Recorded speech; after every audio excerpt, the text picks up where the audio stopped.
লেকটাউন থেকে মেসির মূর্তি সরালেও মেসিকে নিয়ে যে কাণ্ড তা যেন থামছেই না। এবার বিধাননগর দক্ষিণ থানার তরফ এড়ালেন রাজ্যের প্রাক্তন মন্ত্রী অরূপ বিশ্বাস। সূত্রের খবর, শারীরিক অসুস্থতার কারণ দেখিয়ে পুলিশের কাছে আরো 2 সপ্তাহ সময় চেয়েছেন তিনি।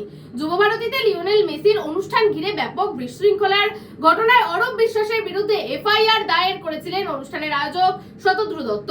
সেই মামলাতেই আগামী 5ই জুন অর্থাৎ আজ থানায় হাজিরা দেওয়ার নির্দেশ ছিল প্রাক্তন ক্রীড়ামন্ত্রীর। তবে অসুস্থতার কারণ দেখেই আপাতত সেই হাজিরা স্থগিত রাখার আবেদন করেছেন তিনি।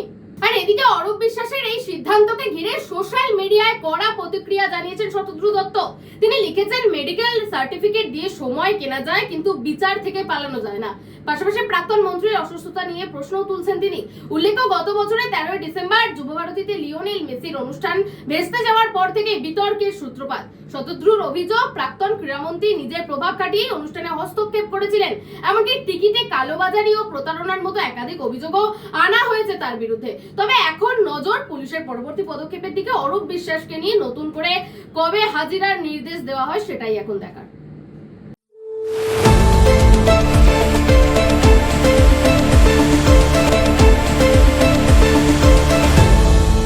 আপনারা দেখছেন এই বেলা বাংলা, শিরোনামে সবার আগে।